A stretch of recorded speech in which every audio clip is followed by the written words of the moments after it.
Hi viewers, welcome to our channel. ప్రస్తుతం మనతో పాటు సీనియర్ జర్నలిస్ట్ జయదేవ్ గారు ఉన్నారు. వారితో ఒకసారి డిస్కస్ చేద్దాం. సార్ నమస్కారం. సార్ నమస్తే సార్. హనుమాన్ మూవీ ఎండింగ్లో చూసుకుంటే ఆ సీన్ తర్వాత హనుమాన్ 2025 అని చెప్పేసి ఒక టైటిల్ పడుతుంది.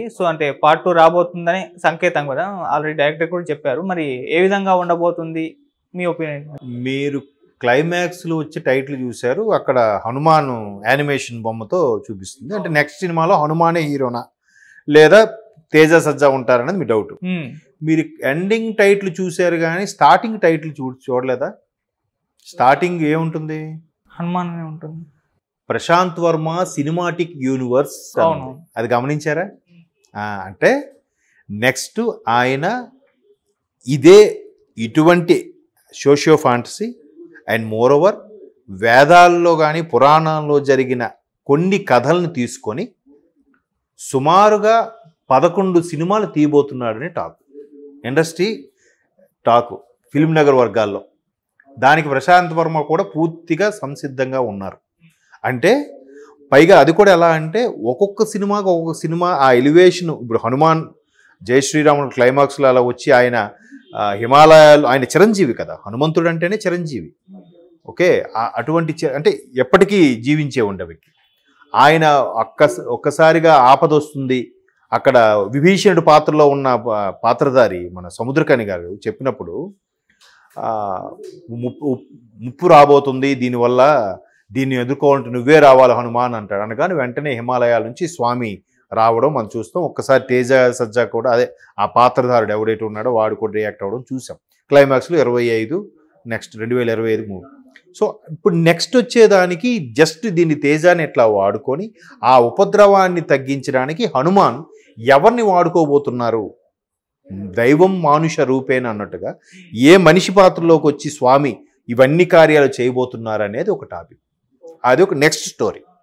ఇప్పుడు మీకు క్లైమాక్స్లో కూడా ఎక్కడెక్కడ ఈయన పెద్ద బండరాయి ఎత్తినప్పుడు కూడా అక్కడ హనుమాన్ చేయి పెట్టినట్టుగా, లేదా ఏదైనా పెద్ద ఇష్యూస్ అయినప్పుడు కూడా హనుమాన్ సపోర్ట్ ఉన్నట్టుగానే మనం చూసాం. అంటే అక్కడ మనిషి కేవలం కానీ వెనకుండి నడిపించేది స్వామి. సో ఇక్కడ కూడా నెక్స్ట్ ఎవరు ఆ పాత్ర ఖచ్చితంగా ఒక పెద్ద హీరోతోనే ఉండబోతుంది అనేది ఇండస్ట్రీ టాక్. ఆ పెద్ద హీరో ఎవరు అంటే ఒకటి మాసుగా కానీ పౌరాణికాలకు సంబంధించి కానీ అన్ని రకాలుగా సూట్ అయ్యేవాడే ఉండాలి. తేజ సజ్జా అనే హీరోకి ఏంటంటే ఇంకెక్కువగా అన్ని రకాల సినిమాలు పడలేదు కాబట్టి ఆయన మోడర్న్గానే సెట్ అయిపోయాడు, పల్లెటూరుగాను కూడా సెట్ అయిపోయాడు. ఎక్కువ పాత్రలు చేయలేదు. ఇంకా చేస్తే ఒక కోవకే చెందినవాడు, ఈయనకి సూట్ అయ్యాడు అవ్వలేదు అనుకున్నాం. కొద్దిగా ఎప్పుడెప్పుడు వస్తున్న హీరో కాబట్టి ఆయన హ్యాండ్సమ్గా పాష్గా ఉండే క్యారెక్టర్, సిటీ కుర్రోడు క్యారెక్టర్ సెట్ అయ్యాడు. ఇక్కడ పల్లెటూరు కుర్రోడు కూడా హెయిర్ స్టైల్ మీద బాగుంది, బాగా చేశాడు కూడా కదా. సో ఇప్పుడు పెద్ద హీరో అంటే అలాగ అన్ని రకాలుగా ఒక రకమైన ఇమేజ్ చట్టంలో ఉంటారు కాబట్టి ఎటువంటి హీరోని పెడతారు అనేది ఇప్పటి నుంచే మంత్రాలు స్టార్ట్ అయ్యి ఆల్రెడీ ఆయన మైండ్లో ఒకటి ఉంది. బట్ అది మనకి ఇంకా రివీల్ కాలేదు ఆ పెద్ద హీరో ఏంటని. బట్ ఇట్లాంటివి పెద్ద హీరోలతోనే ఒక 5-6 కాన్సెప్ట్లు ఉన్నాయి.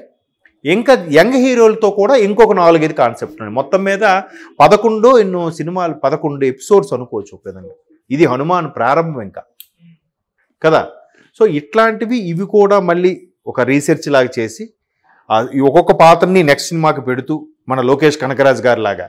లోకేష్ కనకరాజ్ గారిది జస్ట్ ఆ పాత్ర ఏదో పెట్టి సినిమాటిక్ యూనివర్స్ అంటున్నారు కానీ ఈయన కంప్లీట్గా Prasanth Varma cinematic universe full ఫ్లెడ్జ్డ్గా ఇండియాలో ఫస్ట్ పేరు ఈందే వినబడాలి సినిమాటిక్ యూనివర్స్ అంటే అనే విధంగా ఆయన తీయబోతున్నాడు. ఇప్పుడు మీరు ఆ పిక్చరైజేషన్ కూడా చూస్తే మనకి ఎక్కడ బోర్ అనిపించదు.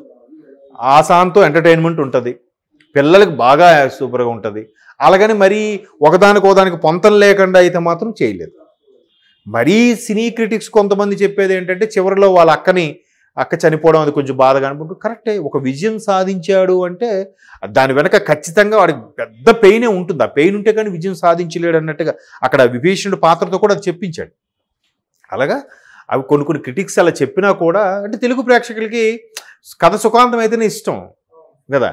ఇక్కడ ఏంటంటే విలన్ని చంపేశాక కూడా మళ్ళీ ఈయన కూడా పడిపోబోతూ లోయలో ఒక్కసారిగా పైకి లేస్తున్నప్పుడు స్వామి ఒక్కసారిగా వచ్చి కాపాడినట్టుగా చూపించి అక్కడ క్లోజ్ చేశారు. స్వామి శ్రీరామచంద్ర ప్రభుకి ఏమని మాట ఇచ్చాడు? ఆ మాట నిలబెట్టుకోవడం ఏంటి, ఏమిని మాటిస్తే నిలబెట్టుకున్నాడని ఇప్పుడు నెక్స్ట్ అక్కడ శ్రీరామచంద్ర ప్రభుకు మాట ఇచ్చే హనుమ ఎంత పెద్ద, ఆయన రామభక్తుడు, పైగా ఆయన చాలామంది మేధావులు, సిద్ధాంతులు, పండితులు చెప్పేది ఏంటంటే రాముడు కన్నా రామనామానికి పవర్ ఎక్కువ అంట. రాముడు బాణం, రాముడు భగవంతుడే, కానీ రాముడు కన్నా రామనామానికి పవర్ ఎక్కువట. అందుకే హనుమాన్ నోటి నుంచి వచ్చే రామనామం ఎక్కడ ఉచ్చరిస్తే అక్కడ హనుమ ప్రత్యక్షమైపోతాడట. సో అటువంటి హనుమ రాముడికి ఎటువంటి మాట ఇచ్చాడు ఏంటి, దాన్ని ఎటువంటి ఇతిహాసాలు పురాణాలు మిక్స్ చేసి ఎలా తీయబోతున్నాడు అనేది నెక్స్ట్ మూవీ. మీకు ఒక చిన్న బిట్గా చూపించి మీరు సినిమా చూసారా, జస్ట్ ఒక పెద్ద సైన్యం ఏదో బ్లాక్గా వస్తున్నాడు కనుక అంత సైన్యాన్ని చెదరగొట్టాలి, వాళ్ళందరూ దుయ్యబట్టాలంటే ఖచ్చితంగా హనుమ లాంటి శక్తి తప్ప ఇంకే శక్తి దాని ముందు నిలబడలేదు. సో అంత శక్తిగా ఉండి ఎదుర్కొనే వ్యక్తి ఉండాలంటే దానికి తగ్గట్టు ఇమేజ్ ఉన్న పర్సనే ఉండాలిగా. పైగా నేను ఇంతకుముందు చెప్పినట్టుగా మాస్ ఇమేజ్కి, క్లాసికల్ ఇమేజ్కి, పౌరాణికాల స్టైల్కి కూడా సూట్ అయ్యేవాడిలాగే ఉండాలి. అంటే ఖచ్చితంగా పెద్ద హీరో. ఈ పాటికి మనకు ఒక ఇమాజినేషన్ వచ్చి ఉంటుంది, బట్ అది పూర్తి స్థాయిలో కన్ఫర్మ్ కాలేదు. ఫిల్మ్ నగర్ వర్గాల వరకు ఏంటంటే ఓకే, ఒక పెద్ద హీరోతోనే చేయబోతున్నారు, అది సినిమాటిక్ యూనివర్స్ కాబట్టి ఇలాంటి పెద్ద హీరోలతోనే 3-4 అయ్యాక మళ్ళీ అప్కమింగ్ హీరోలు, యంగ్ హీరోస్తో కూడా తీయబోతున్నారు. ఒక సినిమాకి ఆ క్యారెక్టర్ని ఇంట్రడ్యూస్ చేస్తూ అక్కడి నుంచి వేరే వాళ్ళు డైవర్షన్ తీసుకున్నట్టుగా సినిమాటిక్ యూనివర్స్ని ఫాలో చేయబోతున్నారు ప్రశాంత్ వర్మ. సో 11 సినిమాల వరకు చేయబోతున్నారని టాక్. మేబీ 11 కాదు, ఒక 4-5 చేసినా కూడా సూపరే. అంటే మన ఇంతవరకు అటువంటి వేవ్లో హాలీవుడ్లో అవెంజర్స్ అట్లాంటివి వచ్చాయి, కానీ ఎక్స్మెన్ అని అవెంజర్స్ కానీ రకరకాలుగా వచ్చాయి. తర్వాత జురాసిక్ పార్క్ లాంటివి కొంచెం 3-4 పార్ట్ల వరకు వచ్చాయి. తర్వాత లార్డ్ ఆఫ్ ది రింగ్స్ అని, లార్డ్ ఆఫ్ ది రింగ్స్ ఇంచుమించు 5 పార్ట్లు వచ్చాయి. అలాగా ఇది ఇంకా ఎక్కువ పార్ట్లలాగా సినిమాటిక్ యూనివర్సిటీగా వస్తే బాగుంటుంది. ఆల్రెడీ ఇండియన్ సినిమా అయిపోయింది భాషతో సంబంధం లేకుండా. ఇక్కడ మీకు ఇంటర్వ్యూల్లో కూడా హనుమాన్ సినిమా చూస్తే జై శ్రీరామ్ అని హిందీలోనే వస్తుంది, మరి అక్కడికి తెలుగులో పెట్టలే. జనరల్గా సోషల్ మీడియాలో కానీ అందరూ చేసే వాట్సాప్లో కానీ ఆ హిందీ వర్డ్స్లో పెట్టేస్తున్నారు, ఇంగ్లీష్ పెట్టేస్తున్నారు. ఏ భాష తగ్గట్టు ఆ భాషలో పెట్టాలి కదా, అలా కాకుండా కామన్గా పెట్టేస్తున్నారంటే ఇప్పుడు అది తెలుగు సినిమా, ఆ Tamil cinema, Malayalam cinema, whatever it may be, becomes Indian cinema. ఫైనల్గా ఇండియన్ సినిమా అయిపోయింది. So Prashanth Varma national director అయిపోయారు అనుకోవచ్చు ఆల్మోస్ట్ ఆల్. ఇది ఆల్రెడీ ఆ సిచ్యువేషన్ కూడా చూడండి ఎలా కుదిరిందో.